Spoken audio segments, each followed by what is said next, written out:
입 닥쳐라, 이 도둑년아. 당장 이 집에서 나가지 못할까? 시어머니의 손이 서린의 머리채를 움켜쥐었습니다. 남편은 고개를 돌렸고 시아버지는 차갑게 등을 보였습니다. 서린은 대문 밖으로 내동댕이 쳐졌고 빈털터리로 거리를 떠돌았습니다. 밤이 되자 왈패거리들이 그녀를 애워쌌습니다. 이런 이쁜 아씨가 혼자 뭘 하시오? 한 사내가 서린의 팔을 붙들었습니다. 서린은 비명을 지르며 뿌리쳤으나 사내들은 낄낄거리며 그녀를 애워쌌습니다. 서린은 온몸으로 저항했고 간신히 도망쳐 무덤가에 쓰러졌습니다. 온몸이 떨렸고 눈물이 멈추지 않았습니다. 그러나 이 모든 것은 시작에 불과했습니다.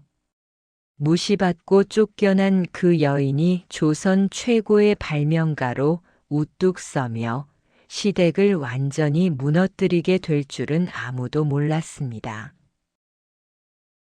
본격적인 이야기 시작 전 구독과 좋아요 한 번씩 부탁드립니다.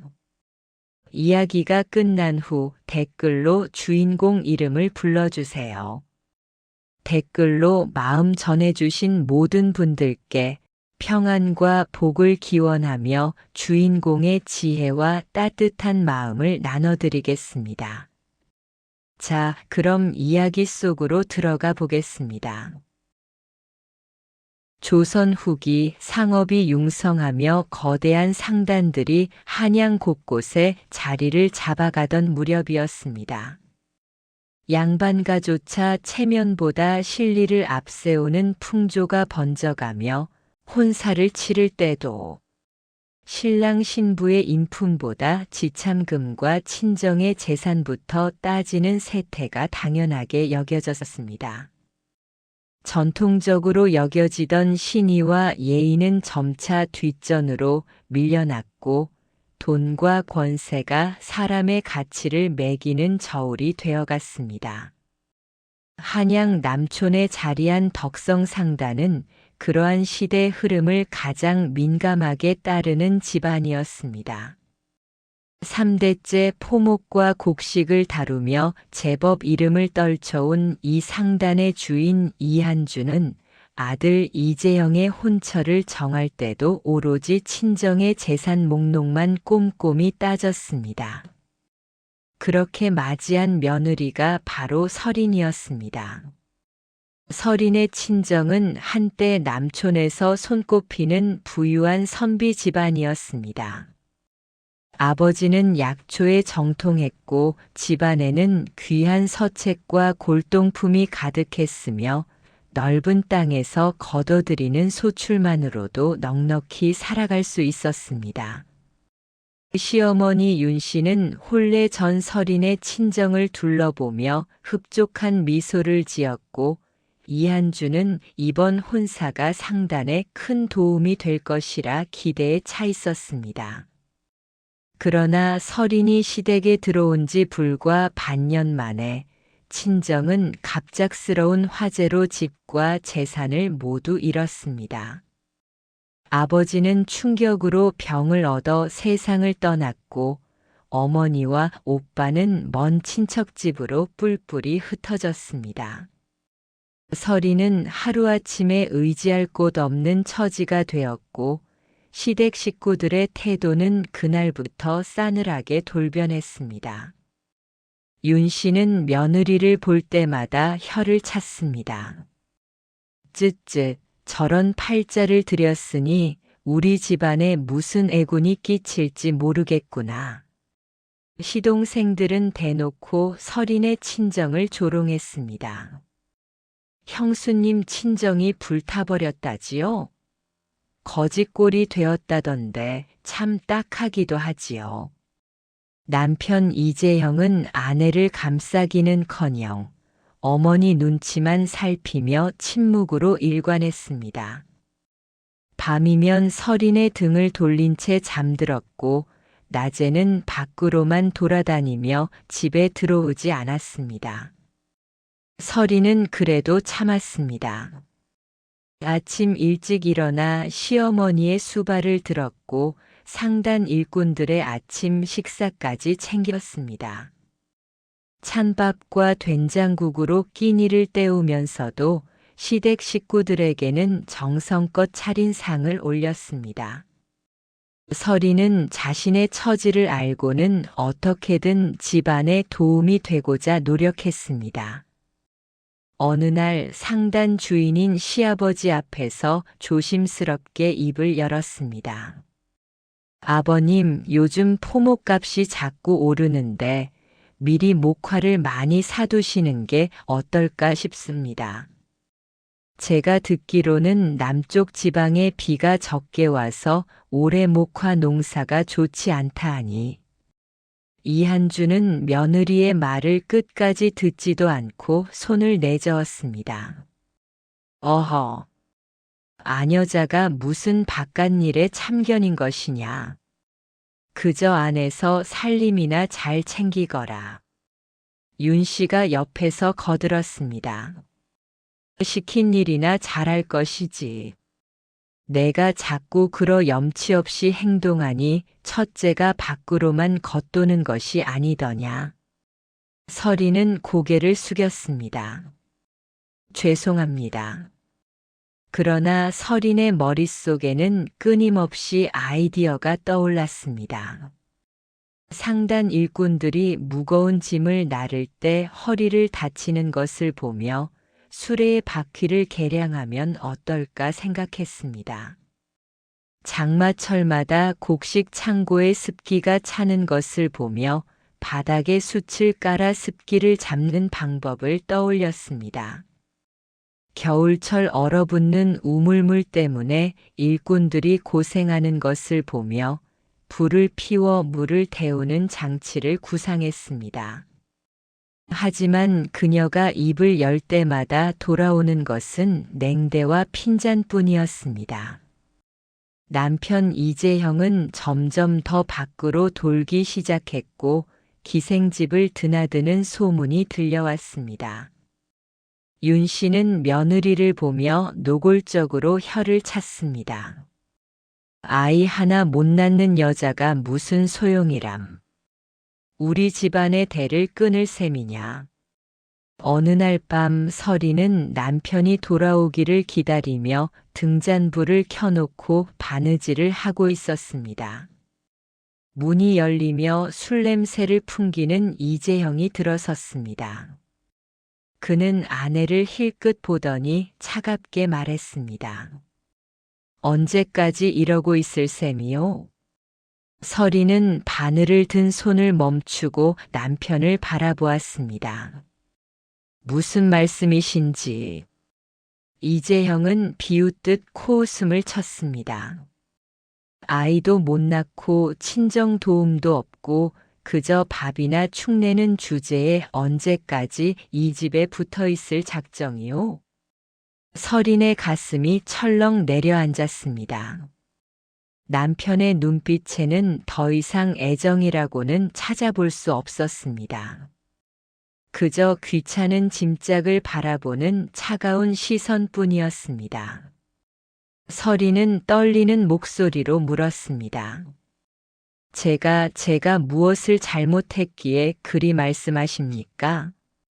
이재형은 대답 대신 방문을 박차고 나가버렸습니다. 설이는 그날 밤 홀로 눈물을 삼켰습니다.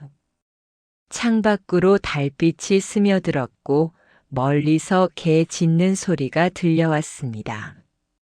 설인의 눈가로 눈물 한 줄기가 흘러내렸습니다. 설인이 시댁에 들어온 지 2년째 되던 봄이었습니다. 윤 씨는 아들 이재형을 불러 방문을 굳게 닫았습니다. 설이는 마루 끝에서 빨래를 개며 귀를 기울였고 안에서 새어나오는 목소리가 또렷하게 들려왔습니다. 재형아, 이제 그만 결단을 내려야 하지 않겠니? 윤 씨의 목소리는 단호했습니다. 아이도 없고 친정 도움도 없는 여자를 언제까지 집에 둘 셈이냐. 김참판댁 딸이 너를 눈여겨본다 하지 않았더냐. 그 집안과 혼인하면 상단에도 큰 도움이 될 텐데. 이재형은 잠시 침묵하다가 대답했습니다. 하오나 어머니, 아직 설인이는 제 아내인데. 윤 씨가 날카롭게 끊어 말했습니다. 그러니 내보내야지. 명분만 있으면 되느니라. 어차피 저녀는 우리 집안에 아무 쓸모가 없지 않으냐. 설인의 손이 떨렸습니다. 빨랫감을 쥔 손끝이 하얗게 질렸고 가슴 속에서 무언가가 무너져 내리는 소리가 들리는 듯 했습니다. 그녀는 숨을 깊이 들이마시며 애써 평정을 유지하려 했으나 눈가가 뜨거워졌습니다. 며칠 뒤 윤 씨가 아끼던 비취 장신구가 사라졌습니다. 온 집안이 발칵 뒤집혔습니다. 윤 씨는 하인들을 모두 불러 세우고 장신구를 찾으라 호통쳤으나 어디에서도 나오지 않았습니다. 그날 저녁 이재형이 설인의 방으로 들어섰습니다. 그의 얼굴에는 묘한 결의가 서려 있었습니다. 설인은 바느질하던 손을 멈추고 남편을 바라보았습니다. 어머님 장신구를 어디에 숨겼소? 이재형의 목소리는 차가웠습니다. 설인은 눈을 크게 떴습니다. 무슨 말씀이십니까? 저는 어머님 장신구를 본 적도 없습니다. 이재형은 비웃듯 고개를 저었습니다.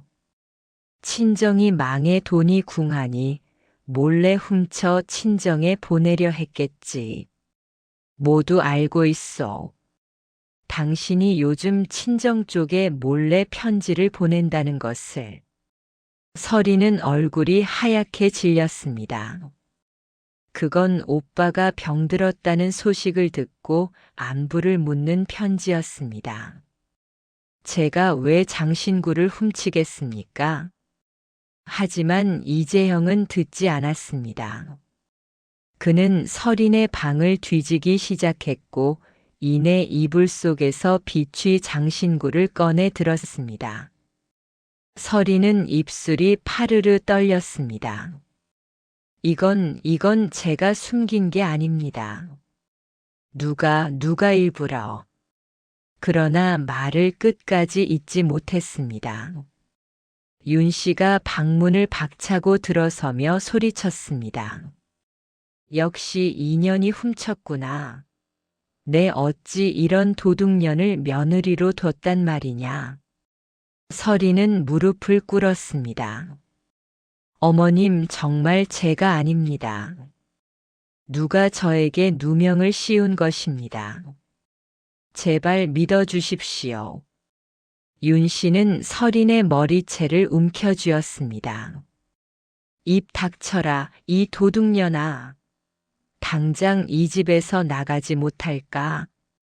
이한주가 달려왔고 시동생들이 모여들었습니다. 모두의 눈빛은 차갑기만 했습니다. 아무도 설인의 말을 들으려 하지 않았고 아무도 그녀를 믿지 않았습니다. 설인은 애원했습니다. 제발 한 번만 더 생각해 주십시오. 제가 정말. 윤 씨가 하인들에게 손짓했습니다. 당장 인연을 끌어내라. 우리 집 문턱을 다시는 넘보지 못하게 하여라. 하인들이 설인의 팔을 붙들었습니다. 설인은 발버둥 쳤으나 소용없었습니다. 그녀는 끌려가며 남편을 바라보았으나 이재형은 고개를 돌려버렸습니다. 대문 밖으로 내쳐진 설이는 빈털털이었습니다. 몸에 걸친 옷가지 외에는 아무것도 없었습니다. 이미 망해버린 친정에 갈 수도 없었고 의지할 곳은 어디에도 없었습니다. 서리는 거리를 떠돌았습니다. 밤이 되자 왈패거리들이 그녀를 애워쌌습니다. 그들은 혼자 떠도는 젊은 여인을 보며 음흉한 웃음을 지었습니다. 혹시 밤이 외로워서 서방을 찾으시나? 한 사내가 서린의 팔을 붙들었습니다. 서린은 비명을 지르며 뿌리쳤으나 사내들은 낄낄거리며 그녀를 애워쌌습니다. 서린은 온몸으로 저항했고 간신히 그들의 소나귀에서 빠져나와 골목을 달렸습니다. 숨이 턱까지 차올랐고 다리는 후들거렸습니다. 서리는 사람 없는 무덤가에 쓰러졌습니다. 주변은 어둠뿐이었고 바람소리와 풀벌레 우는 소리만 들렸습니다. 무덤 앞에 웅크린 서리는 온몸이 떨렸습니다. 무서웠고 외로웠고 절망스러웠습니다. 벌레들이 그녀의 몸을 기어다녔고 모기들이 귓가에서 앵앵거렸습니다. 서리는 눈물을 흘리며 중얼거렸습니다. 사흘째 되던 날 서리는 더 이상 버틸 수 없었습니다. 배는 고팠고 온몸은 벌레 물린 자국으로 붉게 부어올랐습니다. 무덤가의 차가운 바람은 뼛속까지 파고들었고 밤마다 들려오는 짐승 울음소리에 잠을 이룰 수 없었습니다. 서리는 비틀거리며 일어났습니다. 마을 어귀로 향하며 그녀는 도움을 청할 곳을 찾았습니다. 지나가는 사람들은 초라한 행색의 여인을 보며 고개를 돌렸고 어떤 이들은 수군거리며 손가락질했습니다. 저 여자 남편에게 쫓겨났다던데. 아이고, 뭔 짓을 했길래 저 꼴이 됐을까. 서리는 그들의 시선을 피해 골목을 빠져나갔습니다. 마을 끝자락 낡은 초가집 한 채가 눈에 들어왔습니다. 담장은 허물어져 있었고 마당에는 잡초가 무성했으나 굴뚝에서 연기가 피어오르고 있었습니다. 서리는 떨리는 손으로 문을 두드렸습니다. 실례합니다. 누구 안 계십니까? 잠시 후 삐걱거리는 소리와 함께 문이 열렸습니다. 허리 굽은 할머니 하나가 문틈으로 고개를 내밀었습니다. 주름진 얼굴에는 세월의 무게가 깊이 새겨져 있었고 흐린 눈동자가 서린을 천천히 훑어보았습니다. 누구시오? 할머니의 목소리는 쉬어 있었으나 따스했습니다. 서린은 고개를 숙이며 떨리는 목소리로 말했습니다. 송구합니다. 제가 갈 곳이 없어 이렇게 폐를 끼치게 되었습니다. 하룻밤만 처마 밑에라도 묵게 해주시면. 할머니는 서린의 모습을 찬찬히 살펴보았습니다. 옷은 찢어져 있었고 얼굴은 흙과 눈물 자국으로 얼룩져 있었으며 팔과 다리는 벌레 물린 자국으로 붉게 부어올라 있었습니다. 할머니는 깊은 한숨을 내쉬었습니다. 아이고, 이 딱한 것 좀 보게. 어서 들어오게나. 서리는 눈물이 핑 돌았습니다. 고맙습니다. 정말 고맙습니다. 할머니는 고개를 끄덕이며 문을 활짝 열었습니다. 나도 혼자 사는 몸이라 적적했네. 들어와서 일단 몸이나 씻게. 서리는 할머니의 집에 들어섰습니다. 방 안은 검소했으나 깨끗했습니다. 할머니는 물을 데워주었고 서리는 사흘 만에 처음으로 따뜻한 물로 몸을 씻었습니다. 할머니가 내어준 낡은 옷으로 갈아입고 나니 비로소 사람다운 기분이 들었습니다. 할머니는 보리밥과 된장국을 내왔습니다. 많지는 않지만 먹게나. 서리는 눈물을 흘리며 밥을 먹었습니다. 할머니는 서린을 바라보며 조용히 물었습니다. 무슨 일이 있었는지 말하고 싶으면 말하고 아니면 그냥 쉬게. 나는 묻지 않겠네. 서리는 고개를 숙인 채 대답했습니다. 감사합니다. 며칠이 지나며 서리는 할머니와 함께 살게 되었습니다. 할머니의 이름은 박씨였고 남편과 자식들은 모두 세상을 떠나 혼자 남았다고 했습니다. 서리는 할머니의 집안일을 거들며 조금씩 마음의 안정을 찾아갔습니다. 그러던 어느 날 박씨 할머니가 갑자기 알아눕기 시작했습니다. 얼굴은 창백했고 배를 움켜쥐며 신음했습니다. 서리는 급히 약방으로 달려갔으나 의원은 고개를 갸우뚱하며 말했습니다. 이상하오. 같은 증상을 호소하는 이들이 요즘 부쩍 늘었소. 모두 이 마을 사람들인데 무엇이 문제인지 알 수가 없소. 서리는 할머니를 정성껏 간호했습니다.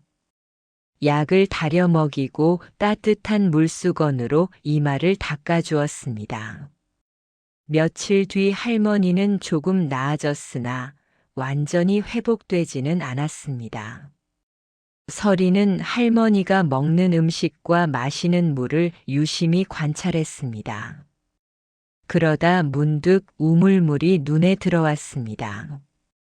할머니는 몸이 약해진 뒤로 먼 곳까지 나가기 힘들어 집 가까운 곳에 있는 작은 샘물을 길어먹고 있었습니다.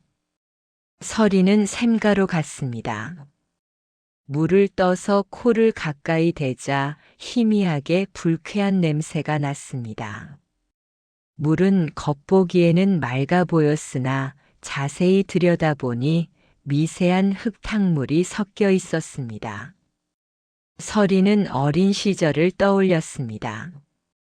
아버지는 여러 지식을 두루 아는 박학다식한 선비였고 서리는 아버지로부터 많은 것을 배울 수 있었습니다.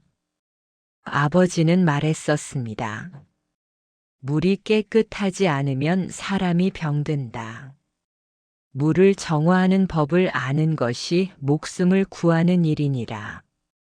서린의 눈이 빛났습니다. 그녀는 산으로 올라가 숯을 구할 수 있는 나무를 찾았고 직접 불을 피워 숯을 만들었습니다. 그리고 강가에서 모래와 자갈을 주워왔습니다. 할머니의 빈 항아리 하나를 가져와 그 안에 자갈과 모래, 숯을 층층이 쌓았습니다. 할머니는 서린의 모습을 물끄러미 지켜보았습니다. 무얼 하는 게냐? 서린은 미소 지으며 대답했습니다. 할머니께서 편찮으신 것이 물 때문인 것 같습니다. 물을 깨끗하게 거르는 장치를 만들어 보려 합니다. 할머니는 고개를 가웃거렸으나 말리지 않았습니다. 서리는 며칠 밤을 꼬박 세우며 장치를 완성했습니다. 샘물을 항아리 위쪽으로 부으면 물이 자갈과 모래, 수층을 거치며 천천히 아래로 내려왔습니다. 항아리 바닥에 고인 물은 처음보다 훨씬 맑았고 냄새도 사라졌습니다. 그러나 서리는 만족하지 않았습니다. 그녀는 어린 시절 아버지에게 배운 약초 지식을 떠올렸습니다. 쑥과 창포, 감초를 섞어 달인 물은 나쁜 기운을 몰아낸다고 했습니다. 서리는 먼저 산에서 약초를 캐왔고 말리고 빻아서 고운 가루 형태로 섞어서 특수한 살균층을 만들었습니다. 만들어진 살균층을 항아리 속 수층 사이사이에 끼워 넣었습니다. 마침내 장치가 완성되었습니다. 서리는 샘물을 부었고 천천히 내려온 물을 떠서 할머니께 드렸습니다. 할머니, 이 물을 드셔보세요. 할머니는 물을 한 모금 마셨습니다. 눈이 조금 커지더니 고개를 끄덕였습니다. 오, 물맛이 다르구나. 깨끗하고 시원하네. 며칠 뒤 할머니의 증상은 완전히 사라졌습니다. 배앓이는 멎었고 얼굴에 혈색이 돌아왔습니다. 할머니는 서린의 손을 꼭 잡으며 말했습니다. 내 덕분에 나았구나. 정말 고맙다. 서린은 할머니의 손을 맞잡으며 눈시울을 붉혔습니다. 소문은 빠르게 퍼졌습니다. 이웃집 안악이 찾아와 물었습니다. 박씨 어르신이 나으셨다며? 무슨 약을 쓰셨소? 할머니는 서린을 가리키며 대답했습니다. 이 아가씨가 물을 깨끗하게 만드는 장치를 만들었지. 안악은 눈을 반짝이며 서린에게 물었습니다. 우리 집 식구들도 요즘 배가 아프다고 난리인데 그 장치를 우리도 쓸 수 있겠소? 서린은 고개를 끄덕였습니다. 그럼요. 제가 하나 더 만들어 드리겠습니다. 서린은 밤낮으로 장치를 만들었습니다. 한 집, 두 집 소문을 듣고 찾아오는 사람들이 늘어났습니다. 서린은 그들에게 장치를 만들어 주었고 그 대가로 쌀이나 나물, 때로는 푼돈을 받았습니다. 할머니, 늘 머릿속에 생각만 하다가 이렇게 제 손으로 만들어서 사람들에게 도움이 된다고 생각하니 너무 기뻐요. 서린이 웃으며 말하자 할머니가 대견하다는 듯 등을 토닥토닥 해주었습니다. 서린의 정수장치는 한 달 만에 마을 전체로 퍼져나갔습니다. 배앓이로 고생하던 사람들이 하나둘 나아지기 시작했고 장치를 쓴 집안의 우물물은 맑고 깨끗했습니다. 사람들은 서린을 보며 고개를 숙여 인사했고 길에서 마주치면 감사의 말을 건넸습니다. 아가씨 덕분에 우리 식구들이 살았소. 정말 신기한 물건이요. 어찌 이런 생각을 하셨소? 서린은 겸손하게 고개를 숙이며 대답했습니다. 별것 아닙니다. 그저 할머니를 돕고 싶었을 뿐입니다. 그러나 좋은 소문은 빠르게 퍼지는 법이고 나쁜 소문은 더욱 빠르게 퍼지는 법이었습니다.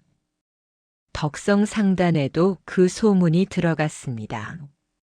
윤 씨는 상단 일을 돕는 시동생으로부터 이야기를 전해 듣고 얼굴이 굳어졌습니다. 뭐라고? 서린이가 물을 깨끗하게 만드는 장치를 팔아 돈을 번다고. 시동생은 고개를 끄덕였습니다. 예, 형수님. 마을 사람들 사이에서 소문이 자자합니다. 그 물건을 쓴 집은 병이 낫고 물맛도 좋아진다 합니다. 이한주가 옆에서 턱을 쓸어내리며 중얼거렸습니다. 그게 사실이라면 우리 상단에서도 만들어 팔 수 있지 않겠느냐? 윤 씨는 날카롭게 말했습니다. 당연하지요. 전현이 우리 집에 있을 때 배운 것으로 장사하는 게 아니겠소? 우리가 못할 게 뭐가 있겠어요? 이재형은 구석에 앉아 아무 말도 하지 않았습니다. 그의 얼굴에는 묘한 감정이 스쳐 지나갔으나 곧 고개를 돌려버렸습니다. 덕성상단은 즉시 장인들을 모아 설인의 정수장치를 연구하기 시작했습니다. 마을에서 장치를 구해와 뜯어보았고 항아리 안의 자갈과 모래, 수층을 확인했습니다. 이한주는 고개를 끄덕이며 말했습니다. 별것 아니구만. 이 정도야 우리도 금방 만들 수 있겠소. 그러나 막상 만들어 보니 쉽지 않았습니다. 자갈과 모래, 숯을 아무렇게나 쌓으면 물이 제대로 걸러지지 않았습니다. 층의 두께와 배치, 물이 흐르는 속도가 모두 중요했으나 그 비율을 알 수 없었습니다. 무엇보다 물맛이 달랐습니다.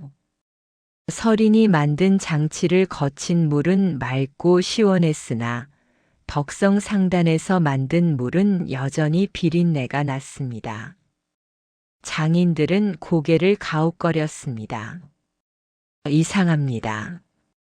분명 같은 재료를 썼는데 왜 물맛이 다를까요?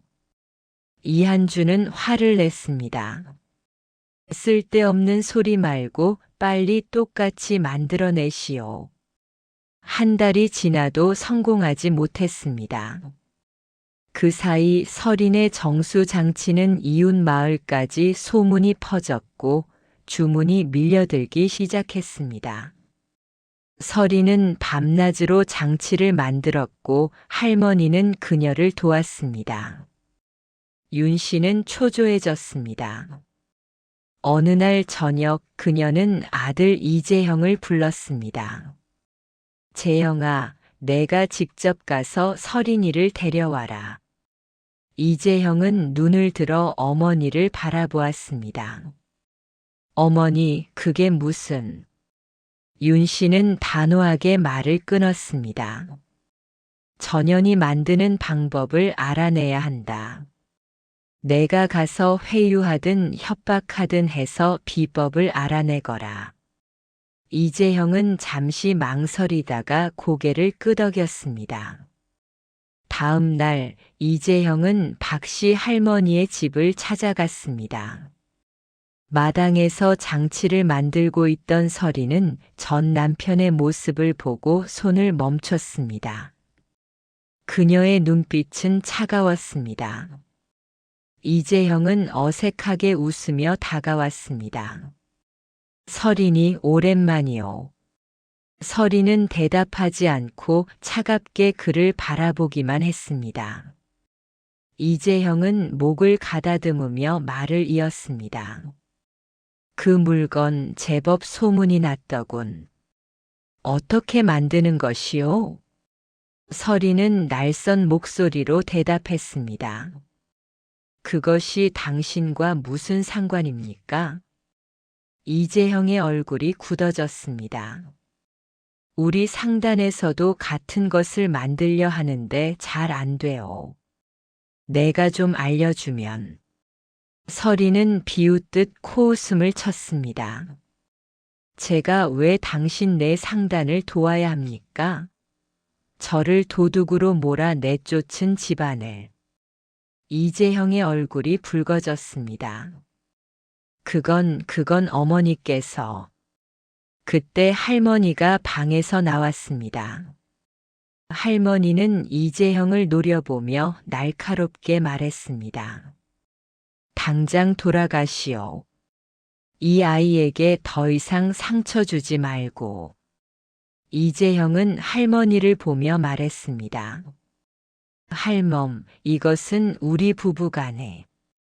할머니가 빗자루를 들어 이재형을 쫓아냈습니다. 부부라니. 내 놈이 이 아이를 내쫓았으면서 무슨 염치로 부부를 운운하느냐. 썩 꺼지지 못할까. 이재형은 황급히 도망쳤습니다. 설이는 할머니에게 고개를 숙여 인사했습니다. 고맙습니다, 할머니. 할머니는 설인의 어깨를 토닥이며 말했습니다. 괜찮다. 저런 것들은 신경 쓰지 마라. 그러나 며칠 뒤 이상한 소문이 돌기 시작했습니다. 서린이가 만든 정수 장치를 쓰고 나서 오히려 배가 더 아프다던데. 우리 집도 그래. 처음엔 괜찮았는데 요즘 들어 이상해. 서린은 깜짝 놀라 소문의 출처를 찾았습니다. 알고 보니 덕성 상단에서 사람들을 매수해 거짓 소문을 퍼뜨리고 있었습니다. 심지어 멀쩡한 사람들에게 돈을 주고 배가 아프다고 연기하게 만들었습니다. 서린은 분노했으나 어찌할 도리가 없었습니다. 소문은 눈덩이처럼 커져갔고 사람들은 점점 서린의 장치를 의심하기 시작했습니다. 주문은 뚝 끊겼고 이미 만들어둔 장치들은 팔리지 않았습니다. 서린은 할머니 앞에서 무릎을 꿇고 눈물을 흘렸습니다. 할머니, 저는 정말 정직하게 만들었는데. 할머니는 서린을 끌어안으며 등을 쓸어주었습니다. 안다. 내가 잘못한 게 아니란 걸 나는 안다. 정수기로는 더 이상 돈을 벌 수 없게 되었습니다. 다른 수입원이 필요했습니다. 서린은 밤마다 등잔불을 켜고 새로운 방법을 고민했습니다. 정수기를 팔 수 없게 된 지금 할머니와 함께 살아갈 다른 길을 찾아야 했습니다. 그녀의 머릿속에는 끊임없이 아이디어가 떠올랐습니다. 마을 사람들이 겨울철 추위에 떠는 것을 보며 온도를 계량하는 방법을 생각했고 장마철마다 곡식이 썩는 것을 보며 저장 방법을 떠올렸습니다. 그러나 무엇보다 서린을 괴롭힌 것은 종이 문제였습니다. 아이디어를 정리하려면 글로 써야 했고 그림을 그려야 했습니다.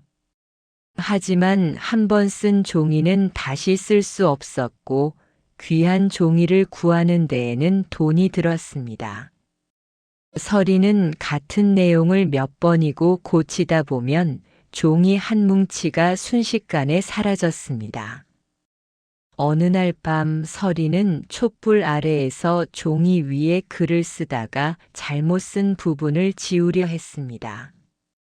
먹물은 번졌고 종이는 구겨졌습니다. 서린은 한숨을 내쉬며 종이를 구겨 던졌습니다.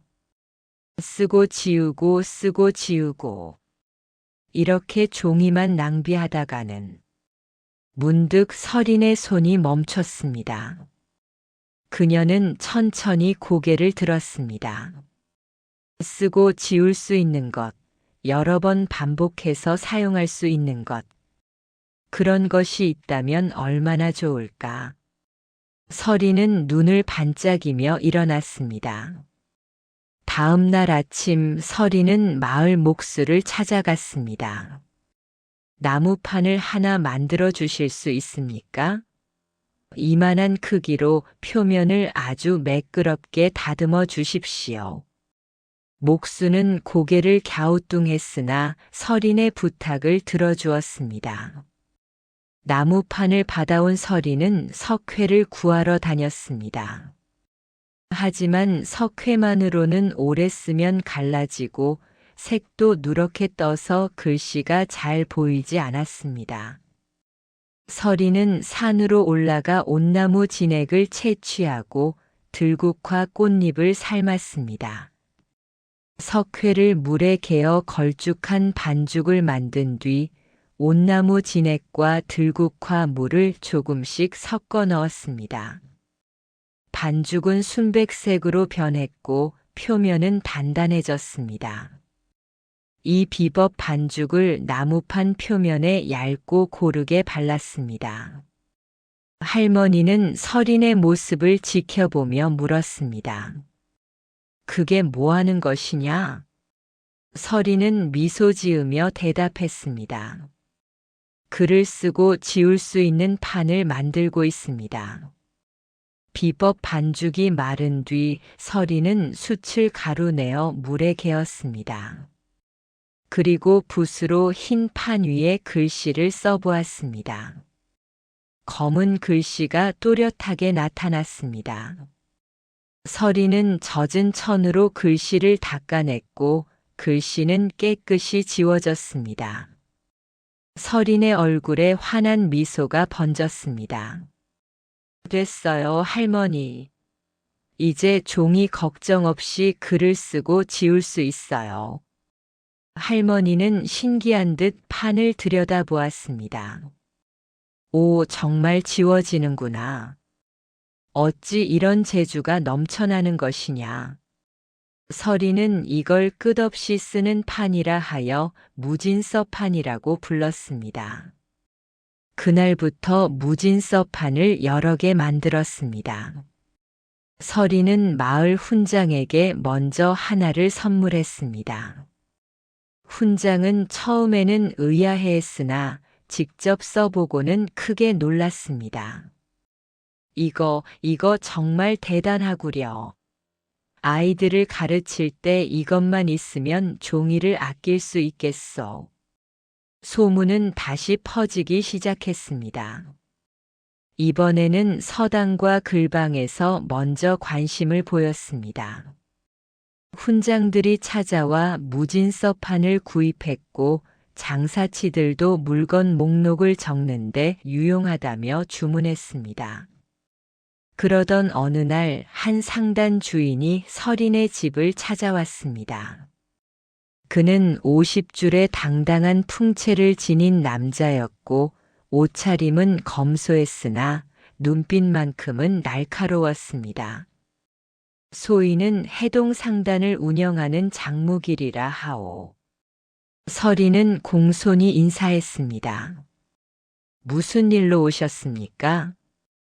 장무길은 마당에 놓인 무진서판을 가리키며 말했습니다.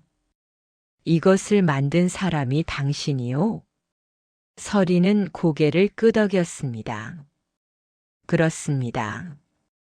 장무길은 무진서판을 집어들고 꼼꼼히 살펴보았습니다. 그는 붓으로 글씨를 써보고 지우고 다시 써보았습니다. 그의 얼굴에 감탄이 번졌습니다. 대단하오. 이런 물건은 처음 보았소. 서리는 조심스럽게 물었습니다. 마음에 드신다니 다행입니다. 장무길은 고개를 끄덕이며 서린을 똑바로 바라보았습니다. 당신 다른 물건도 만들 수 있소? 서리는 잠시 망설이다가 대답했습니다. 여러 가지를 생각하고 연구하고 있습니다. 장무길의 눈빛이 빛났습니다. 그렇다면 나와 함께 일하지 않겠소? 내 상단을 통해 당신의 물건을 팔 수 있소. 당신은 만들기만 하면 되고 나는 팔아서 이익을 나눌 것이요. 서리는 가슴이 뛰었습니다. 개별적으로 파는 것보다 상단을 통하면 훨씬 많은 사람에게 물건을 팔 수 있었습니다. 하지만 한편으로는 불안했습니다. 제 정체가 알려지면 곤란합니다. 제게는 사정이 있습니다. 장무길은 고개를 끄덕였습니다. 염려 말구려. 당신의 이름은 숨기겠소. 상단에서 만든 것으로만 알리겠소. 서리는 할머니를 바라보았습니다. 할머니는 미소 지으며 고개를 끄덕였습니다. 서리는 깊이 숨을 들이마신 뒤 장무길에게 말했습니다. 좋습니다. 함께 일하겠습니다. 그렇게 서린과 장무길은 손을 잡았습니다. 서린은 무진서판뿐 아니라 정수장치도 다시 제작하기 시작했습니다. 장무길은 한양과 지방 곳곳에 물건을 보냈고 반응은 뜨거웠습니다. 특히 무진서파는 서당과 관아에서 큰 인기를 끌었습니다. 한편 덕성상단에서는 여전히 정수기 제작에 실패하고 있었습니다. 이한주는 초조해하며 장인들을 다그쳤으나 아무도 설인만큼 정교하게 만들지 못했습니다. 윤 씨는 어느 날 이상한 소문을 들었습니다. 해동상단에서 새로운 물건을 팔기 시작했다던데 글을 쓰고 지우는 신기한 판이라고 합니다요. 소문을 듣고 달려온 하인의 말에 윤 씨의 얼굴이 굳어졌습니다. 해동상단? 그런 상단도 있다더냐? 옆에 있던 시동생이 대답했습니다. 제가 작년에 지방에 갔다 얼핏 그런 이름을 쓰는 작은 상단을 들어본 것 같습니다. 이제 하다 지방의 작은 상단까지 신경 써야 하는 것이냐? 윤 씨가 불쾌함을 드러내며 표정을 구겼습니다. 그 서늘함에 옆에서 눈치만 보던 하인이 조심스럽게 말을 이었습니다. 쇳내가 우연히 듣기로는 이것도 설인 마님이 만들었다는 소문을 들었사옵니다. 그 말을 들은 이한주가 옆에서 확답을 요구했습니다. 확실한 것이냐? 윤 씨는 이를 갈았습니다. 인연이 우리 가문 미천을 알뜰히 챙겨나갔구나. 그날 밤 덕성상단에서는 긴 회의가 열렸습니다. 이한주와 윤 씨 그리고 시동생들이 모여 앉았습니다. 윤 씨가 입을 열었습니다. 설인이를 다시 데려와야 합니다. 그것들 다 우리 집에 있을 때 배워간 것 아니겠습니까? 아니고서야 어찌 그년이 그런 것들을 만들 수 있겠습니까? 데려와서 기술을 빼앗아야 합니다. 이한주가 고개를 끄덕였습니다. 그래야겠군. 이한주 말에 윤 씨가 그제야 마음에 든다는 듯 음흉한 웃음을 지었습니다. 며칠 후 설이는 할머니와 함께 저녁 식사를 하고 있었습니다. 갑자기 대문이 요란하게 열리며 산에 서넛이 들이닥쳤습니다. 설이는 깜짝 놀라 일어섰습니다. 누구십니까? 사내들은 대답 없이 설인을 붙잡았습니다. 할머니가 소리쳤습니다. 이놈들이 뭐하는 짓이냐? 당장 놔라. 그러나 사내들은 할머니를 밀쳐냈습니다. 할머니는 바닥에 넘어졌고 설이는 비명을 질렀습니다. 할머니, 할머니. 사내 하나가 설인의 입을 막았습니다. 조용히 하시오. 순순히 따라오면 다치지 않을 것이오. 설이는 발버둥 쳤으나 소용없었습니다. 사내들은 설인을 끌고 나갔고 할머니는 일어나 뒤쫓았으나 대문은 이미 굳게 닫혔습니다. 할머니는 바닥에 주저앉아 울부짖었습니다. 설인아, 설인아. 설이는 자루에 씌워져 어디론가 끌려갔습니다. 한참을 가다가 마침내 어딘가에 도착했습니다. 자루가 벗겨지고 설이는 낯익은 곳에 있음을 깨달았습니다. 덕성상단의 창고였습니다. 윤 씨와 이한주 그리고 이재형이 서 있었습니다. 윤 씨는 차가운 미소를 지으며 설인을 내려다보았습니다. 오랜만이구나, 설인아.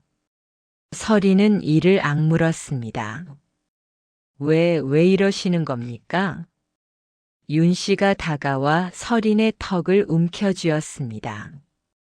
내가 만드는 물건들, 그 비법을 내놓아라. 그거 다 우리 가문에서 배워나간 것이 아니더냐? 염치가 있으면 스스로 바쳐야 하는 것 아니겠느냐? 서리는 윤 씨의 손을 뿌리쳤습니다. 무슨 말도 안 되는 소리입니까? 그건 제가 다 연구해서 만든 겁니다. 절대 이 집과는 아무런 관련이 없습니다. 윤 씨의 얼굴이 일그러졌습니다. 내년이 기어코 어려운 길로 가려 하는구나. 독한 년 어디 얼마나 버티나 보자꾸나. 서리는 창고에 갇혔습니다. 창고는 어둡고 습했습니다. 서리는 기둥에 묶인 채 꼼짝할 수 없었습니다. 손목의 밧줄은 피부를 파고들었고 온몸이 욱신거렸습니다. 창문 틈새로 희미한 달빛만이 스며들었습니다. 이튿날 아침 윤 씨가 창고 문을 열고 들어왔습니다. 그녀의 뒤를 이한주와 이재형이 따랐습니다. 윤 씨는 서린 앞에 쪼그려 앉으며 차갑게 미소 지었습니다. 밤새 생각은 해보았느냐? 서린은 대답하지 않았습니다. 윤 씨는 혀를 찼습니다. 고집은 여전하구나. 좋아, 그럼 천천히 생각해 보거라. 물 정화하는 비법, 그 판 만드는 비법, 모두 내놓으면 풀어주마. 서리는 고개를 들어 윤 씨를 똑바로 바라보았습니다.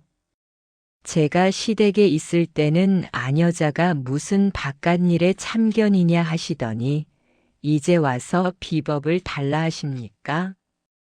윤 씨의 얼굴이 굳어졌습니다. 입 조심해라.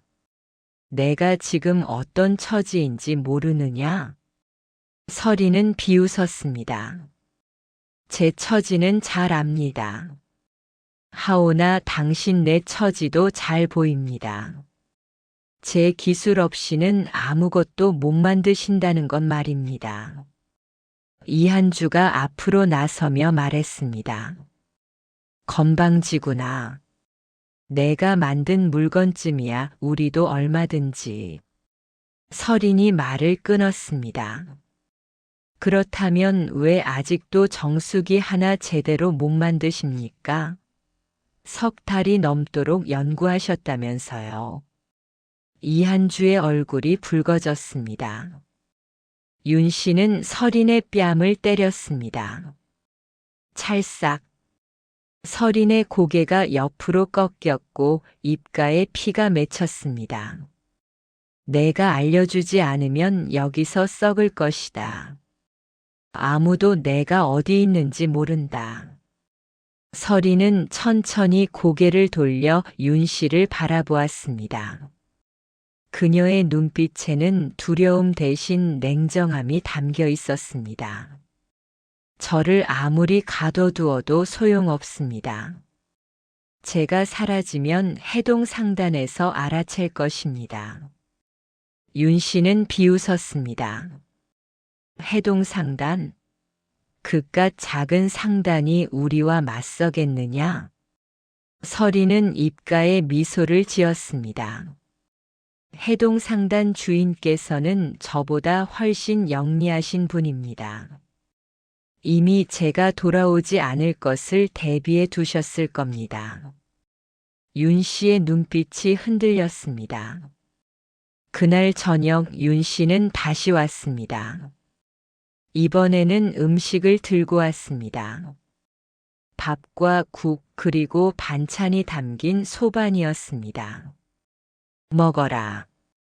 굶어 죽으면 아무 소용없지 않겠느냐. 서리는 고개를 돌렸습니다. 필요 없습니다. 윤 씨는 소반을 서린 앞에 놓으며 말했습니다. 고집 부리지 마라. 내가 협조하면 우리도 너를 잘 대우해 줄 것이다. 다시 우리 집 며느리로 받아들일 수도 있다. 서리는 윤 씨를 똑바로 바라보았습니다. 저는 이미 당신네 집안과 아무 관계도 없습니다. 그리고 제가 알려드릴 수 있는 것은 하나뿐입니다. 윤 씨의 눈이 반짝였습니다. 뭐냐? 설이는 침착하게 말했습니다. 정수장치의 비법은 사실 제가 다 아는 것이 아닙니다. 윤 씨는 미간을 찌푸렸습니다. 무슨 소리냐? 설이는 천천히 말을 이었습니다. 역과 장치는 제가 만들 수 있습니다. 자갈과 모래, 수채 배치와 두께, 물 흐르는 속도까지 모두 제가 고안한 것입니다. 하지만 물맛을 좋게 만드는 핵심, 그것은 제가 만든 것이 아닙니다. 이한주가 급히 물었습니다. 그럼 누가 만들었단 말이냐? 설이는 잠시 침묵했다가 대답했습니다. 저 산골에 사는 약초꾼이 만들어준 것입니다. 저 역시도 그 비법을 알고 싶어 여러 번 요청을 드렸지만 그저 만들어진 것을 사오는 것이 전부였습니다. 윤 씨와 이한주는 서로를 바라보았습니다. 설이는 말을 이었습니다. 저를 여기 가둬두어도 소용없습니다. 제가 알려드릴 수 있는 건 절반뿐입니다. 나머지는 그 약초꾼에게 여쭤보셔야 합니다. 윤 씨를 비롯한 사람들은 시린이 알려준 위치를 받아 적고는 물러갔습니다. 부디 제 신호를 알아주셨으면. 설인이 말한 곳에는 약초꾼이 아닌 해동상단 사람이 있는 곳이었습니다. 한편 박씨 할머니는 설인이 사라진 뒤 곧바로 해동상단을 찾아갔습니다. 장무길은 주먹을 불끈 쥐었습니다. 감히 내 사람을 납치하다니. 그는 즉시 관아에 고발장을 넣었고 동시에 자신의 사람들을 모았습니다. 바로 그때 비상 연락망에서 소식이 들어왔습니다. 덕성 상단이 이상한 말을 하면서 약초꾼을 찾는다는 소식이었습니다. 정수 장치를 만든 사람을 찾는다고. 장무길은 말을 내뱉는 순간 설인과 관련된 이야기라는 것을 알 수 있었습니다. 저것들이 스스로 꼬리를 드러내는구나. 그는 할머니를 보호하고 덕성 상단의 사람들이 오기를 기다렸습니다. 창고에 갇힌 설이는 어둠 속에서 조용히 기도했습니다. 장 주인님, 제 신호를 알아채셨기를 바랍니다. 사흘째 되던 날 창고 밖에서 소란이 일었습니다. 고함 소리와 발걸음 소리가 들렸고 이내 문이 벌컥 열렸습니다. 밝은 빛이 쏟아져 들어왔고 설이는 눈을 가늘게 떴습니다. 장무길의 얼굴이 보였습니다. 다친 곳은 없소? 장무길은 달려와 설인을 묶은 밧줄을 풀었습니다. 설인은 그의 팔에 기대어 비틀거렸습니다. 장단주님. 장무길은 설인을 부축하며 말했습니다. 괜찮소. 이제 안전하오. 창고 밖에는 관아의 포졸들이 대기하고 있었고 윤 씨와 이한주, 이재형은 포박당한 채 땅바닥에 무릎 꿇고 있었습니다. 윤 씨는 설인을 보며 소리쳤습니다. 인연이, 감히. 포졸이 윤 씨의 입을 막았습니다. 설인은 그들을 내려다보았습니다. 그녀의 눈빛은 더 이상 두렵지 않았습니다. 그저 차갑고 냉정할 뿐이었습니다. 장무길은 설인을 데리고 그들을 지나쳤습니다. 할머니가 달려와 설인을 끌어안았습니다. 설인아, 설인아, 괜찮으냐? 설인은 할머니의 품에 안겨 눈물을 흘렸습니다. 네, 할머니. 이제 괜찮습니다. 장무길은 설인의 어깨를 토닥이며 말했습니다. 이제 더 이상 이런 일은 없을 것이오. 내가 보호하겠소. 서리는 고개를 끄덕였습니다. 그날 밤 서리는 할머니의 집으로 돌아와 창밖을 바라보았습니다. 달빛이 고요히 내리고 있었습니다. 덕성 상단과의 지독한 악연을 생각하면서 서리는 주먹을 불끈 쥐었습니다. 이게 저들이 하는 횡포의 끝이 아닐 것 같았습니다. 이 모든 것이 내가 힘이 없어서 생긴 일이야. 서린이 구출된 뒤 해동상단은 더 활발하게 정수기와 무진서판 판매에 박차를 가했습니다.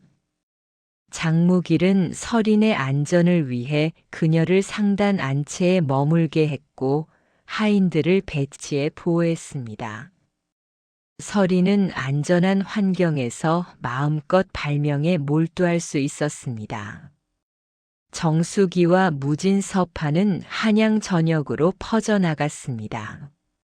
특히 정수기는 여름철 전염병을 막는데 큰 효과를 보였고 사람들은 앞다투어 구입했습니다. 무진서판은 서당뿐 아니라 관아와 상단에서도 필수품이 되었습니다. 장무길은 어느 날 서린을 불렀습니다. 그의 사랑채는 단정하게 꾸며져 있었고 벽에는 선대로부터 내려온 족자들이 걸려 있었습니다. 장무길은 서린을 앉히고 차를 따라주며 담담하게 말했습니다. 서학자, 내게는 자식이 없소. 아는 게 많아 유식하다며 사람들에게 학자로 불리는 서린은 차를 받아들며 장무길을 바라보았습니다. 장무길은 창밖을 보며 말을 이었습니다. 평생 장사에만 매달려 살았더니 어느새 이 나이가 되었소. 아내는 일찍 세상을 떠났고 자식은 태어나지 못했소. 이 상단을 물려줄 사람이 없어 늘 걱정이었소. 서린은 조용히 듣고 있었습니다. 장무길은 서린을 똑바로 바라보았습니다. 서학자를 보면서 생각했소. 이 상단을 서학자에게 물려주고 싶소. 서린은 눈을 크게 떴습니다. 저에게요? 장무길은 고개를 끄덕였습니다. 서학자는 재주도 뛰어나고 사람을 대하는 것도 정직하오. 무엇보다 끊임없이 새로운 것을 만들어내는 능력이 있어. 해동상단이 그리 크지는 않지만 당신이라면 조상들께 부끄럽지 않게 명맥을 이어갈 수 있을 것이오. 서린의 눈시울이 붉어졌습니다. 상단주님, 저는. 장무길은 손을 들어 서린의 말을 막았습니다. 천천히 생각해도 좋소. 다만 내 마음은 이미 정했소. 서학자, 당신이야말로 이 상단의 주인이 되어야 할 사람이요. 서린은 고개를 숙여 깊이 인사했습니다. 상단주님의 뜻을 받들어 상단에 부끄럽지 않은 사람이 되도록 노력하겠습니다. 그날부터 서린은 상단 운영을 배우기 시작했습니다. 장무길은 장부 읽는 법, 사람 부리는 법, 물건 값을 정하는 법, 거래처와 협상하는 법을 하나하나 가르쳤습니다. 서린은 밤낮 없이 배웠고 낮에는 발명에 몰두했습니다. 그러던 어느 날 서린은 여름날 모기와 벌레에 시달리는 사람들을 보며 또 하나의 아이디어를 떠올렸습니다. 쑥과 창포 그리고 여러 약초를 배합해 향을 피우면 벌레가 달아난다는 것을 알고 있었습니다. 서린은 약초들을 정확한 비율로 섞어 작은 향주머니를 만들었고 불을 붙여 연기를 피우게 했습니다. 효과는 놀라웠습니다. 향을 피운 방에서는 모기 한 마리 보이지 않았고 파리와 벌레들도 접근하지 못했습니다. 거기에 계량을 거듭해 단순 벌레의 접근을 막는 것이 아닌 심신이 편안하게 해주는 향도 섞었습니다. 서리는 이것을 대량으로 제작했고 해동상단은 안신 방충제라는 이름으로 팔기 시작했습니다. 여름철 방충제는 불티나게 팔렸습니다. 서린의 발명품 3가지, 정수기와 무진서판, 그리고 안신 방충제는 한양을 넘어 지방까지 소문이 퍼졌습니다. 해동상단은 작은 상단에서 벗어나 빠르게 성장하기 시작했습니다. 그 소문은 마침내 궁궐에까지 들어갔습니다. 임금은 여름철 궁궐 안에서 모기 때문에 고생하고 있었고 신하 하나가 해동상단의 안신 방충제를 아뢰었습니다. 전하, 근래 한양에 신기한 물건들이 나돈다 하옵니다. 물을 깨끗하게 만드는 장치, 글을 쓰고 지우는 판, 그리고 벌레를 쫓고 마음을 편안하게 해주는 향이라 하옵니다. 임금은 흥미를 보였습니다. 오, 그것이 정녕 사실이냐? 신하는 고개를 숙였습니다. 신이 직접 써보았사옵니다. 모두 대단한 물건들이옵니다. 임금은 고개를 끄덕였습니다. 그 물건을 만든 사람을 불러들이도록 하라. 짐이 직접 보고 싶구나. 명이 내려졌고 해동상단에 전갈이 왔습니다. 장무길은 서린에게 말했습니다. 전하께서 부르셨소. 궁으로 입궐하시오. 서린은 긴장했습니다. 제가 임금님을 뵙는다고요? 장무길은 미소 지었습니다. 당신의 재주를 보이십시오. 이것은 큰 기회요. 서린은 정수기와 무진서판 방충제를 준비했습니다. 며칠 뒤 그녀는 궁궐로 들어갔습니다. 넓은 전각 안에서 임금이 옥좌에 앉아 있었고 좌우로 신하들이 늘어서 있었습니다. 서린은 깊이 절했습니다. 소녀 서린 성은이 망극하옵니다. 임금은 온화한 목소리로 말했습니다. 그대가 그 신기한 물건들을 만든 사람이냐? 서린은 고개를 숙인 채 대답했습니다. 그러하옵니다, 전하. 임금은 손짓했습니다. 짐에게 보여주거라. 서린은 먼저 정수기를 꺼냈습니다. 내관이 탁한 물을 떠왔고 서린은 그 물을 정수기에 부었습니다. 물이 자갈과 모래, 숯과 약초층을 거쳐 천천히 아래로 내려갔고 맑은 물이 항아리 바닥에 고였습니다. 신하들이 술렁였습니다. 내관이 그 물을 떠서 임금께 올렸고 임금은 한 모금 마셨습니다. 임금의 얼굴에 놀라움이 번졌습니다. 오, 정말로 맑고 깨끗하구나. 이것이 어찌 가능한가? 서린은 차분하게 정수기의 원리를 설명했습니다. 자갈이 큰 불순물을 걸러내고 모래가 작은 불순물을 거르며 숯이 냄새와 나쁜 기운을 빨아들이고 약초가 물을 정화한다고 말했습니다. 임금은 크게 고개를 끄덕였습니다. 훌륭하다. 이것이 있으면 백성들이 깨끗한 물을 마실 수 있겠구나. 서린은 이어서 무진서판을 꺼냈습니다. 그녀는 붓으로 판 위에 글씨를 썼고 젖은 천으로 닦아냈습니다. 글씨는 깨끗이 지워졌고 다시 쓸 수 있었습니다. 신하들이 감탄했습니다. 신기하구나. 종이를 아낄 수 있겠소.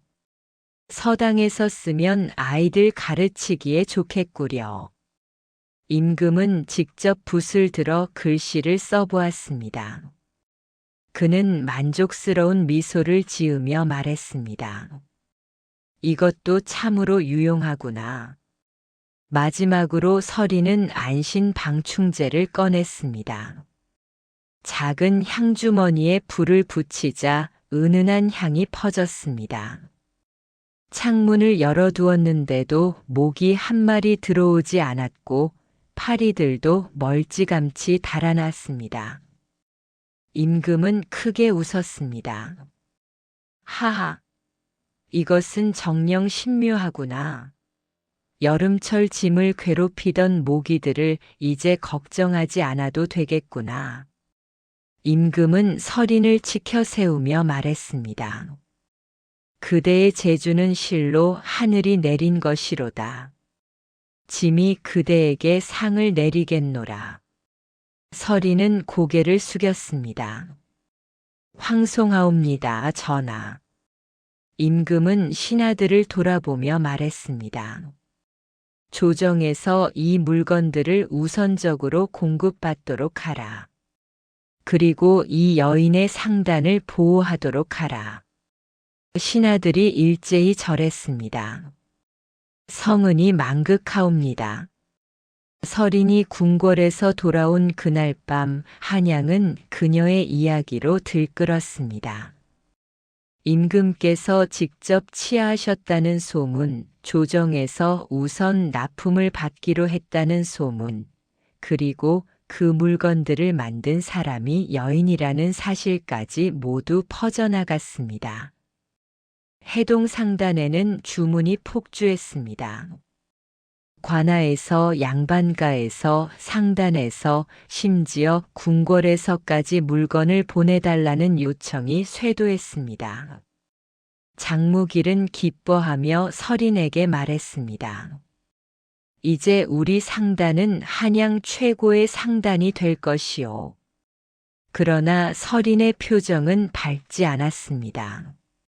상단주님, 저는 걱정이 됩니다. 장무길은 고개를 갸우뚱했습니다. 무엇이 걱정이요? 서린은 창밖을 바라보며 말했습니다. 덕성 상단이 가만히 있지 않을 것입니다. 제가 성공할수록 그들은 더 악랄한 수를 쓸 것입니다. 장무길은 서린의 어깨를 토닥였습니다. 염려 말구려. 이제 조정이 당신을 보호하고 있어. 그들이 함부로 못할 것이오. 그러나 서린의 예감은 빗나가지 않았습니다. 덕성 상단에서는 절박해졌습니다. 서린이 납치되었다가 풀려난 뒤 관아에서 조사가 들어왔고 벌금을 물어야 했습니다. 정수기 개발에 쏟아부은 돈은 모두 허사가 되었고 해동 상단의 약진으로 덕성 상단의 입지는 점점 좁아졌습니다. 윤 씨는 밤마다 잠을 이루지 못했습니다. 이대로는 안 된다. 해동 상단을, 아니 서린이를 완전히 무너뜨려야 한다. 이한주는 고개를 끄덕였습니다. 하오나 어떻게 하겠소? 이제 조정까지 전현을 보호하고 있는데. 윤 씨는 음흉한 미소를 지었습니다. 조정에도 우리 편이 있지 않소. 돈만 있으면 무엇이든 할 수 있어. 덕성 상단은 막대한 돈을 들여 권문세가의 한 대신에게 로비를 시작했습니다.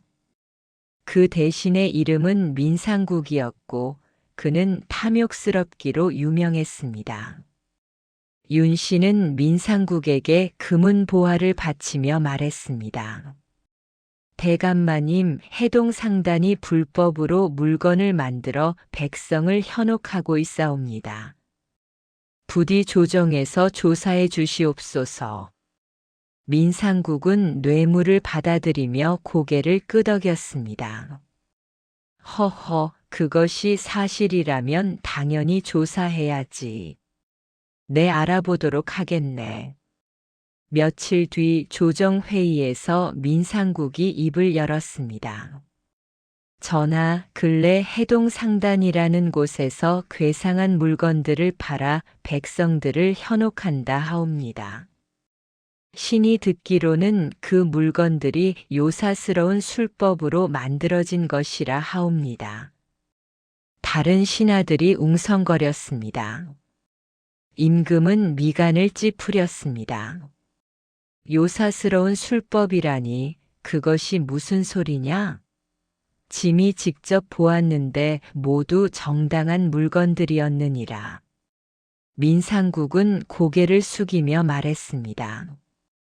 전하, 그러하옵니다만 백성들 사이에 그러한 소문이 도니 조사는 해보아야 하지 않겠사옵니까?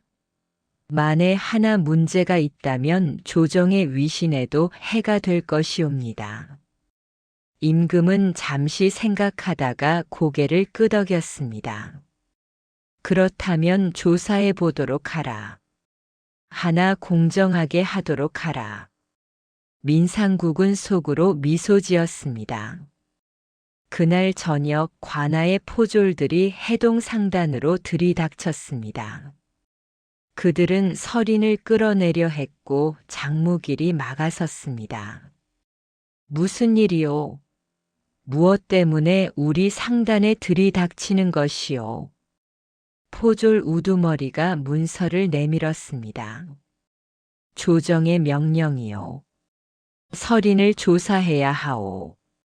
서린은 침착하게 앞으로 나섰습니다. 무슨 혐의로 저를 조사하십니까? 포졸은 차갑게 대답했습니다. 요사스러운 술법으로 물건을 만들어 백성을 현혹했다는 혐의요. 서린은 비웃었습니다. 그것이 말이 됩니까? 임금께서 직접 보시고 인정하신 물건을 요사스럽다고 하십니까? 포졸은 말없이 서린의 팔을 붙들었습니다. 장무길이 소리쳤습니다. 이것은 음모요. 누군가 뒤에서 조종하고 있어. 그러나 포졸들은 듣지 않았습니다. 서린은 관아로 끌려갔습니다. 차가운 옥사에 갇힌 서린은 벽에 기대어 앉았습니다. 그녀는 이 모든 것이 덕성상단의 지심을 알고 있었습니다. 결국 이렇게 되는구나. 서린은 눈을 감았습니다. 밖에서는 장무길이 백방으로 뛰어다녔습니다. 그는 조정의 정직한 신하들을 찾아가 사정을 설명했고 민상국의 음모를 폭로하려 했습니다. 하지만 권문세가의 힘은 강했고 쉽게 무너지지 않았습니다. 바로 그때 임금이 움직였습니다. 임금은 서린이 옥사에 갇혔다는 소식을 듣고 직접 관아로 행차했습니다. 신하들은 깜짝 놀랐습니다. 전하, 어찌 직접 행차하시옵니까? 임금은 단호하게 말했습니다. 짐이 직접 확인한 물건을 요사스럽다 하여 사람을 가두었다 하니 짐이 직접 보지 않고서는 믿을 수 없구나. 관아에 도착한 임금은 서린을 끌어내게 했습니다. 서린은 초라한 죄인복을 입고 임금 앞에 무릎 꿇었습니다. 임금은 서린을 내려다보며 물었습니다. 그대가 만든 물건이 요사스러운 술법으로 만들어졌다 하는데 그것이 사실이냐? 서린은 고개를 들어 임금을 똑바로 바라보았습니다. 아니옵니다, 전하. 소녀가 만든 물건은 모두 자연의 이치와 약초의 성질을 이용한 것이옵니다. 조금도 요사스러운 것이 없사옵니다. 민상국이 옆에서 말했습니다. 전하, 전연의 말을 믿으시면 아니 되옵니다. 분명 무슨 관계가. 임금이 손을 들어 민상국의 말을 막았습니다. 경은 잠자코 있으시오. 임금은 서린에게 물었습니다. 그렇다면 그대는 어찌하여 이러한 누명을 쓰게 되었느냐? 서린은 깊이 숨을 들이마셨습니다. 전하, 이것은 음모이옵니다. 소녀를 시기하는 자들이 부정한 방법으로 모함한 것이옵니다. 민상국의 얼굴이 하얗게 질렸습니다. 감히 근거도 없이. 서린은 침착하게 말했습니다. 근거가 있사옵니다. 덕성상단에서 민대감께 금은 보화를 바친 것을 소녀가 알고 있사옵니다. 민상국은 부들부들 떨었습니다. 헛소리를. 증거를 대시오. 그때 장무길이 앞으로 나섰습니다. 전하, 소인이 증거를 가지고 있사옵니다. 장무길은 품에서 문서를 꺼냈습니다. 그것은 덕성상단에서 민상국에게 보낸 금품 목록이었습니다. 장무길의 밀정이 몰래 빼돌린 것이었습니다. 임금은 문서를 받아보고 얼굴이 굳어졌습니다. 이것이 사실이냐? 민상국은 땀을 뻘뻘 흘리며 고개를 숙였습니다.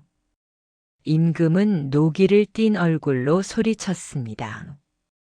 감히 조정을 농락하고 충직한 백성을 모함하다니. 당장 민상국을 파직하고 조사하도록 하라. 포졸들이 민상국을 끌어냈습니다. 민상국은 비명을 질렀으나 소용없었습니다. 임금은 서린을 일으켜 세웠습니다. 그대는 죄가 없도다. 오히려 간악한 무리들에게 해를 입었으니 짐이 그대를 보호하겠노라. 앞으로 조정에서 우선적으로 그대의 물건을 납품받을 것이며 누구도 그대를 해치지 못하게 하겠노라. 서린은 눈물을 흘리며 절했습니다. 성은이 망극하옵니다. 그 소식은 즉시 한양 전역에 퍼졌습니다. 덕성상단의 사람들은 그 소식을 듣고 얼굴이 하얗게 질렸습니다. 윤씨는 바닥에 주저앉았고 이한주는 두 손으로 머리를 감쌌습니다. 이재형은 벽에 기대어 멍하니 서 있었습니다. 끝났다. 이제 정말 끝났다. 윤씨의 입술이 파르르 떨렸습니다. 막대한 로비 비용을 썼으나 모두 물거품이 되었고 권문세가마저 응징당하면서 덕성상단을 비호해 줄 사람은 아무도 없었습니다. 정숙이 개발에 쏟아부은 돈, 민상국에게 바친 뇌물, 모두 헛된 것이 되었습니다. 덕성상단의 금고는 텅 비었습니다. 빚쟁이들이 몰려들었고 상단이 하나 둘 처분에 놓였습니다. 한편 서린은 해동상단으로 돌아왔습니다. 장무길과 할머니 그리고 상단 사람들이 그녀를 맞이했습니다. 서린은 모두에게 깊이 인사했습니다. 여러분 덕분에 살았습니다. 장무길은 서린의 어깨를 토닥이며 말했습니다. 이제 당신이 이 상단의 진정한 주인이요. 서린은 고개를 끄덕였습니다. 그날 밤 서린은 창밖을 바라보며 조용히 미소 지었습니다. 더 이상 두렵지 않았습니다. 이제 그녀는 누구도 건드릴 수 없는 힘을 가지게 되었습니다. 그로부터 4년이 흘렀습니다. 해동상단은 조선 최대 상단 중 하나로 우뚝 섰습니다. 서린의 발명품들은 한양을 넘어 전국 팔도로 퍼져나갔고 심지어 청나라 상인들도 그 물건을 구하러 왔습니다. 서리는 화려한 한옥 대저택의 마루에 앉아 있었습니다. 비단 옷을 입은 그녀의 모습은 당당했고 곁에는 박씨 할머니가 편안한 얼굴로 차를 마시고 있었습니다. 마당에서는 상단 사람들이 분주히 오가며 물건을 실어 날랐습니다. 서리는 손에 든 새로운 발명품 밑그림을 내려다보았습니다. 이번에는 겨울철 추위를 막는 온돌 계량 장치였습니다. 끊임없이 떠오르는 아이디어는 여전했고 그녀의 손은 멈추지 않았습니다. 할머니가 조용히 물었습니다. 편안하냐? 서리는 고개를 들어 할머니를 바라보며 미소 지었습니다. 예, 할머니. 이제는 정말 편안합니다. 멀리 대문 밖으로 남루한 옷차림의 세 사람이 지나갔습니다.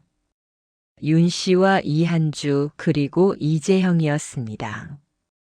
덕성 상단은 완전히 망했고 그들은 빚을 갚지 못해 집과 재산을 모두 잃었습니다. 이제 그들은 거리를 떠돌며 구걸하는 신세가 되었습니다. 윤 씨는 해동 상단의 화려한 현판을 올려다보았습니다. 그녀의 눈에는 후회와 원망이 뒤섞여 있었으나 이미 돌이킬 수 없었습니다. 윤 씨는 고개를 떨구고 터벅터벅 걸어갔습니다. 서리는 그들을 보지 않았습니다. 더 이상 과거는 그녀를 묶어두지 못했습니다. 그녀는 단지 앞만 보며 걸어갈 뿐이었습니다. 저녁 햇살이 마당에 내려앉았습니다. 서리는 밑그림을 접어두고 멀리 보이는 산자락을 바라보았습니다. 바람이 불어와 그녀의 머리카락을 흩날렸고 그녀는 깊은 숨을 내쉬었습니다. 할머니가 그녀의 손을 잡았습니다. 잘했다, 서리나. 서리는 할머니의 손을 꼭 쥐며 고개를 끄덕였습니다. 할머니 덕분입니다. 두 사람은 말없이 앉아 저무는 해를 바라보았습니다. 더 이상 두려움도 억울함도 분노도 없었습니다. 그저 평온함만이 그들을 감싸고 있었습니다. 서린의 입가에 잔잔한 미소가 번졌습니다. 오늘 이야기 어떠셨나요? 하루의 작은 쉼표가 되었길 바라면서 오늘은 이만 인사드리겠습니다. 지혜로운 낭자의 이야기 진앙담이었습니다. 끝까지 함께 해주셔서 감사합니다.